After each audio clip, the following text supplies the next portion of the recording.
নমস্কাৰ, মই নীতিশ তালুকদাৰে আপোনালোকক মোৰ চেনেলটোলৈ স্বাগতম জনাইছোঁ।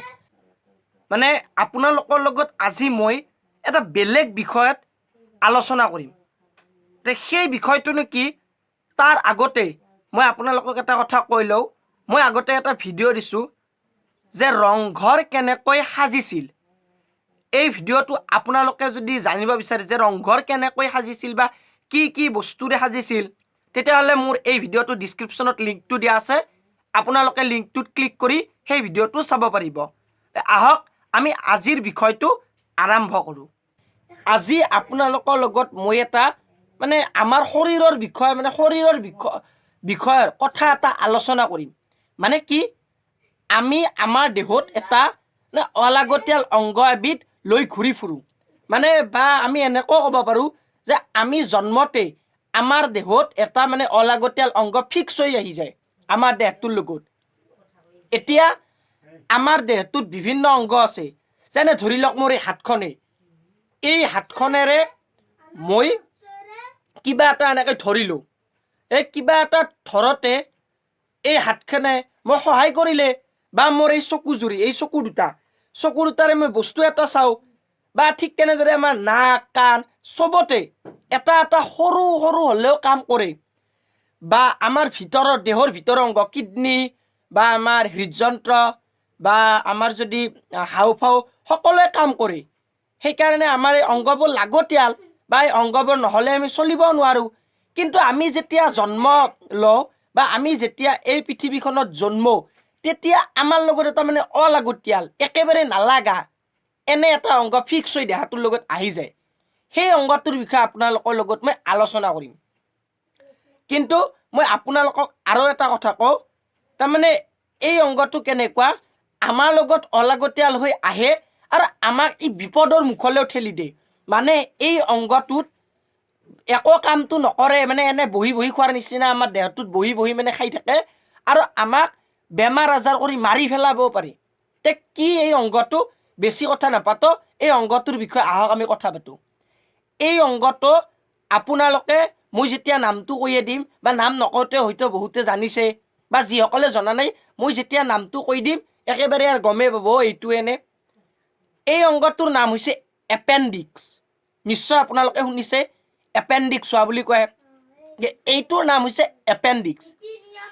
এপেণ্ডিক্স আমাৰ মানৱ দেহত জন্মতে দেহাটোৰ লগত ফিক্স হৈ আহি যায় আৰু একো কাম বন নকৰাকৈ আমাৰ দেহাটোৰ ভিতৰত থাকি খাই বৈ দিনক দিনে ডাঙৰ হৈ যাই থাকে।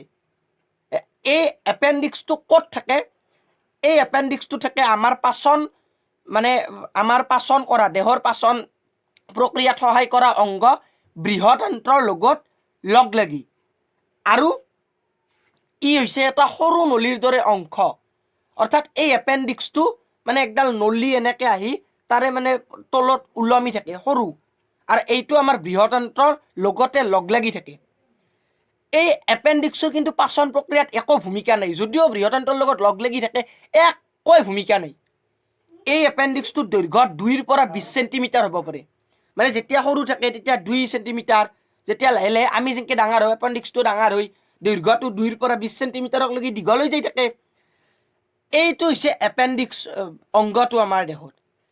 কিন্তু এটা কথা, এই এপেণ্ডিক্সত যদি কিবা কাৰণত যিকোনো এটা কাৰণত যদি এপেণ্ডিক্সটোত ঘাঁ হয়, সামান্য নাও যদি আমাৰ ইয়াতে আঙুলিত বিলেতে কটাৰ নিচিনা যদি ঘাঁ হয়, ই এটা বেমাৰ হৈ যায় আৰু ই মানুহক মাৰিও পেলাব পাৰে। আগৰ দিনত এনেকৈ বেমাৰ হ'লে মানুহ মৰি যোৱা আছিল।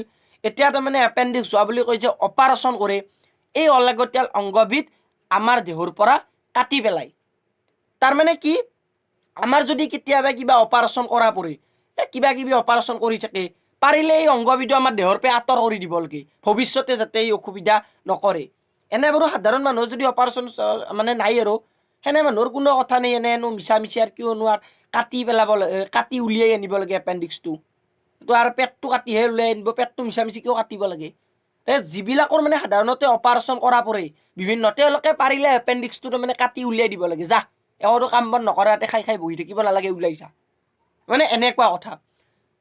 নিশ্চয় আপোনালোকে আপোনালোকৰ দেহত থকা এই কাম বন নকৰাকৈ এনে বহি বহি খাই থকা অংগবিধৰ বিষয়ে জানিলেই আৰু এনেকুৱা মানে ধুনীয়া ধুনীয়া মজাৰ কথাবোৰ মানে যিবিলাক মানে আমি আৰু মানে দেখি শুনি পঢ়ি থাকোঁ এইবিলাক বস্তুৰ বিষয়ে মানে ধুনীয়া ধুনীয়া কথা জানি থাকিবলৈ আপোনালোকে মোৰ এই চেনেলটো ছাবস্ক্ৰাইব কৰিব আৰু লগতে এই কাম বন নোহোৱা অংগটোৰ বিষয়ে জানি যদি ভিডিঅ'টো চাই বিৰাট ভাল লাগছে আপোনালোকৰ তেতিয়াহ'লে ভিডিঅ'টো লাইক কৰিব আৰু 2-4জন মানুহক এই কাম বন নোহোৱা অংগটোৰ বিষয়ে জনাবলৈ ভিডিঅ'টো শ্বেয়াৰ কৰি দিব।